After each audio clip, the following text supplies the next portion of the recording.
Hello everyone. Welcome back to Medicology nursing services. आप सभी साथियों का आपके अपने YouTube channel Medicology nursing services में फिर से स्वागत है। सो फ्रेंड्स, आज हम डिस्कस करने वाले हैं मध्य प्रदेश में MPESB की तरफ से आप लोगों ने ऑनलाइन फॉर्म को फिल किया था।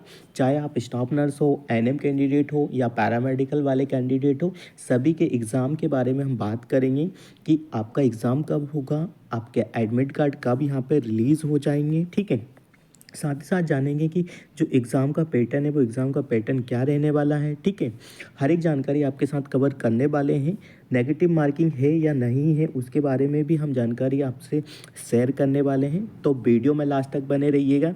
और यदि आप मेडिकोलॉजी नर्सिंग सर्विसेज पे पहली बार आए हैं तो चैनल को ज़रूर सब्सक्राइब कर लीजिएगा। नर्सिंग प्रोफेशन से रिलेटेड हर एक अपडेट आपको मेडिकोलॉजी नर्सिंग सर्विसेज प्रोवाइड करवाते हैं, तो अप टू डेट रहने के लिए चैनल पे बने रहिएगा।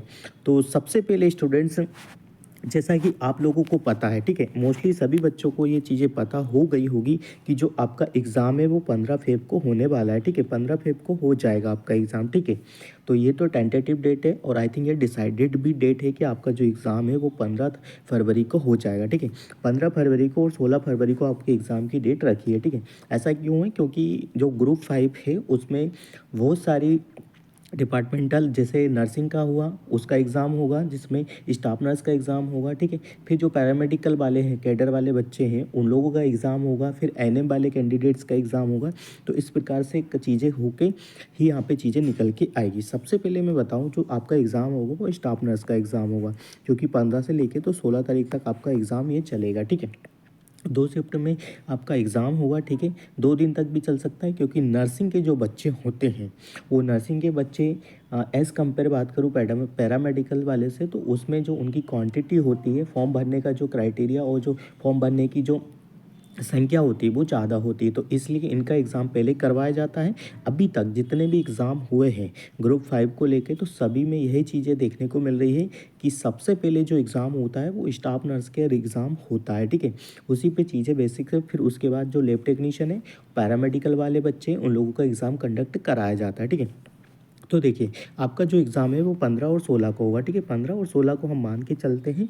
बस देखो, जैसा ग्रुप 5 पहले से चीज़ें करते आ रहा है कि जो आपका एडमिट कार्ड है वो 7 दिन पहले यहाँ पे रिलीज़ होता है। ठीक है, एडमिट कार्ड आधा अधूरा आता है, जिसमें आपको क्या देखने को मिलेगा, एग्ज़ाम सिटी आपको देखने को मिल जाता है, फिर उसमें आपका सेंटर वगैरह नहीं देखने को मिलता। ओनली आपको 7 दिन पहले जो एडमिट कार्ड आपको देखने को मिलेगा उसमें आपको एग्ज़ाम सिटी ही शो करेगा। ठीक है, एग्ज़ाम सिटी शो करेगा। जितने भी अभी तक एग्ज़ाम होते आ रहे हैं सारी चीज़ें ऐसी चलती आ रही है, तो आई थिंक ग्रुप 5 इस बार भी ये चीज़ें अप्लाई करने वाले हैं, तो इस पर चीज़ें ऐसे ही रहने वाली है। ठीक है, उसके बाद 3 दिन बाद, ठीक है, जिसे मान लो आपका जो 15 और 16 को आपके एग्ज़ाम होने वाले, उससे 3 दिन, ठीक है, उससे 3 दिन पहले आपका जो रियल वाला जो एडमिट कार्ड होता है, जिसमें सारी चीज़ें मेंशन होती है, जिसमें आपका नाम वगैरह होगा, जिसमें आपका सेंटर लिखा रहेगा और टाइमिंग लिखा रहेगा, मॉर्निंग शिफ्ट है, इवनिंग शिफ्ट है, शिफ्टिंग वाइज भी चीज़ें देखने को मिलेगी आपको, है ना उसमें।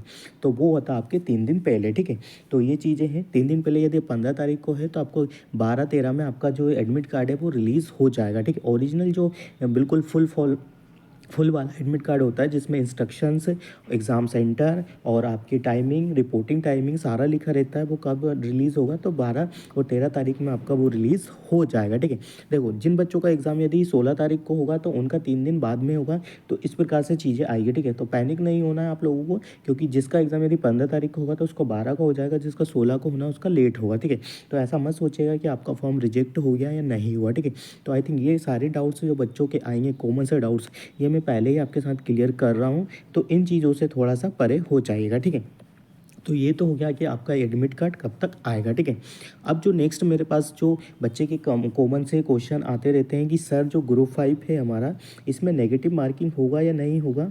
तो अभी तक मेरे को 4 से 5 साल हो गया है एज ए एक्सपीरियंस ग्रुप 5 की चीज़ें कंडक्ट करते हुए, तो इसमें कोई भी नेगेटिव मार्किंग नहीं होता है। ठीक है, मैं आप लोगों को बता देता हूँ, जितना भी यदि आपको क्वेश्चन नहीं आ रहे, जो सा क्वेश्चन ऐसा लगता है कि हाँ हमसे नहीं बन पा रहा है, तो उसमें आप क्या कर सकते हो, तुक्का भी लगा सकते हो, ठीक है। कोई नेगेटिव मार्किंग नहीं होगा, जो आपके सही हैं वो सही रहेंगे, ठीक है।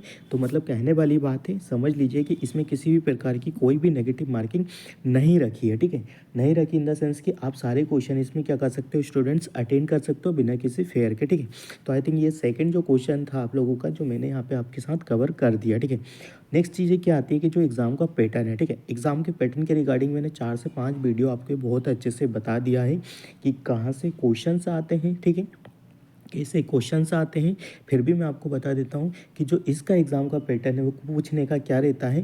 जो बेसिक बेसिक से क्वेश्चन है बट उसको लेंदी और घुमा फिरा के क्वेश्चन पूछा जाता है, तो वैसे आपको चीज़ें रीड करना, ठीक है। इसीलिए मैं बोल रहा हूँ कि आपको प्रीवियसली क्वेश्चन पेपर को रीड करना वेरी वेरी इंपॉर्टेंट हो जाता है। आपको पता लगेगा कि how to MCQ come from particular topics, ठीक है। ये चीज़ें आपको मेंशन हो जाएगी, ठीक है। जब आप उसको सोल्व करोगे ना पर्टिकुलर, क्योंकि आपके पास समय नहीं बचा है, तो आप क्या कर सकते हो, मेडिकोलॉजी नर्सिंग सर्विसेज से कांटेक्ट करके पुराने क्वेश्चन पेपर को ले सकते हो, ठीक है।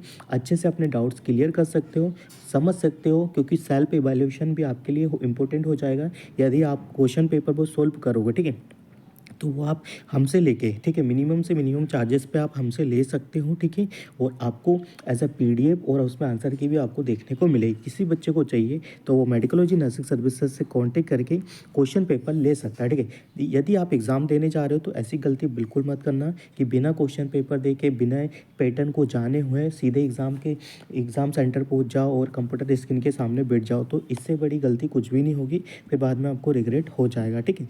तो ये चीज़ें समझिए, ठीक है। क्योंकि ना जो ग्रुप 5 होता है, देखो डिफरेंट टाइप के एमसीक्यू उसमें पूछे जाते हैं, लेवल अलग होता है। Administration, research, management, mental health, nursing, ये सारी चीज़ें ज़्यादा से ज़्यादा अभी तक पूछता आ रहा है, ठीक है। तो कैसे टॉपिक्स हैं, कौन से टॉपिक से पर्टिकुलर एमसीक्यू उठा रहा है, वो जब तक आप एग्ज़ाम पुराने क्वेश्चन पेपर नहीं देखोगे तो आपको चीज़ें समझ में नहीं आएगी, ठीक है।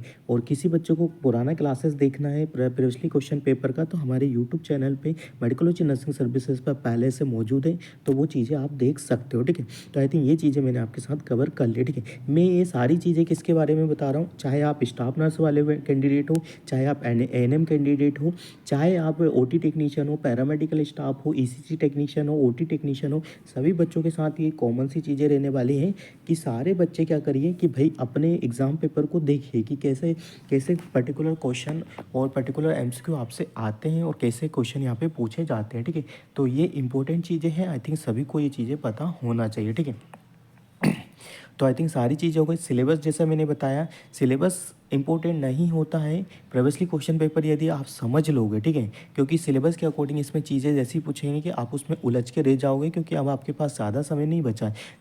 12 से 13 दिन आपके पास बचे हैं, तो सिलेबस में ना उलझ के आप पर्टिकुलर प्रीवियसली क्वेश्चन पेपर को रीड करो, उनको सॉल्व करो, ठीक है। हर एक डिपार्टमेंट के बारे में मैं बता रहा हूँ, स्टाफ नर्स हुआ चाहे वो पैरामेडिकल वाला बच्चा हुआ, ठीक है। ये चीज़ें समझ लीजिए। और किसी को पुराने क्वेश्चन पेपर चाहिए तो वो मेडिकोलॉजी नर्सिंग सर्विसेज से कांटेक्ट करके अपने पुराने क्वेश्चन पेपर भी देख सकता है, ठीक है। देखो इसमें जो एमसीक्यू पूछे जाते हैं उसमें ऐसा नहीं कि बहुत हार्ड टाइप्स के एमसीक्यू या टफेस्ट टाइप के एमसीक्यू पूछे जाते हैं, ऐसा बिल्कुल भी नहीं है। बट यदि आपका थ्योरी कंप्लीट होगा, आपने अच्छे से एमसीक्यू प्रैक्टिस किया हो, तो फट से आपका माइंड क्या करेगा, कैचअप कर लेगा पर्टिकुलर एमसीक्यू को, ठीक है। तो आई थिंक ये इंपॉर्टेंट है कि आप प्रीवियसली क्वेश्चन पेपर को देखो, समझ में आ जाएगा कि एग्ज़ाम का पैटर्न क्या होता है, ठीक है। तो आई थिंक सारी चीज़ें आपके साथ मैंने कवर कर ली है। फिर भी ऐसा लगता है कि किसी बच्चे को कुछ भी डाउट्स होता है रिगार्डिंग टू एग्ज़ाम, वो हमसे कांटेक्ट कर सकता है, ठीक है। व्हाट्सअप का नंबर नीचे लिखा है, वहाँ से हमें मैसेज करके अपनी क्वारीज़ को क्या कर सकता है, मिनिमाइज़ कर सकता है, ठीक है। एग्ज़ाम पैटर्न हो गया, सिलेबस हो गया, ठीक है, माइनस मार्किंग हो गई, एडमिट कार्ड हो गया, सारी चीज़ें मैंने आपके साथ कवर कर दी है। बस आप अपनी स्टडी पे फोकस कीजिए। पुराने क्वेश्चन पेपर चाहिए तो कांटेक्ट कीजिए। बाकी क्लासेस देखना है तो मेडिकोलॉजी नर्सिंग सर्विसेज पे पहले से MP ASB group 5 staff nurse के क्लासेस ऑलरेडी अपलोडेड हैं, तो जाके बिल्कुल देख लीजिएगा।